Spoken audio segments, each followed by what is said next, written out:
Hi, this is Dr. Hausner with a few announcements. First of all, after reading your first paper, I have a few tips that I think will benefit a lot of people. First of all, when you're writing these papers, especially using APA format, I said it early on in our time together, but I strongly recommend the usage of headings to separate your paper from one section to the next. I think that that's a really valuable tool and it makes your paper look a lot better, flow a lot better.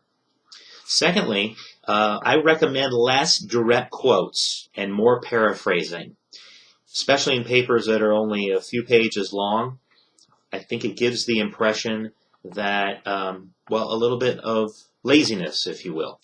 And I think that you're all very good writers, and what I know that you can do is paraphrase. So I recommend paraphrasing over using direct quotes. In fact, in my dissertation that I wrote, which was over 120 pages, I had 0 quotes. And I just think, again, it makes the paper flow a lot better.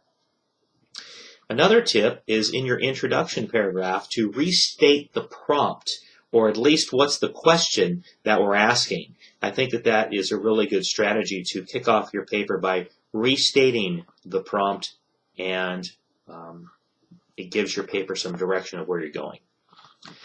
The last tip is about the use of quotes for certain words. And I know that it's very tempting often to put quotes around a word that you want to emphasize.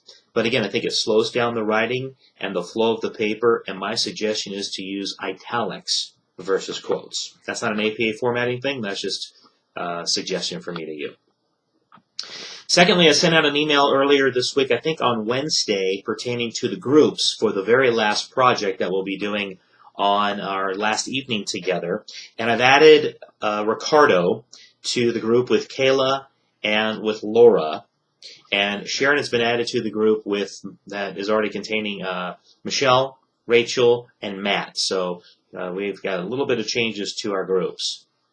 Next, a reminder that the interview assignment is due on Friday night at 9. So be sure to organize your time and make certain that you submit it by 9 o'clock on Friday night. And finally, mark your calendars, as I mentioned before, for April 1st. That's the next time we are on together live for a synchronous session. That'll be at 6 p.m. April 1st. But in the interim, if you need anything, best way to get a hold of me is by texting. And that number is on the syllabus, and it's on Blackboard. And I'm here to help in any way I can. Until we meet again via texting or on our synchronous session on the 1st, God bless, and we'll talk to you soon. Bye-bye.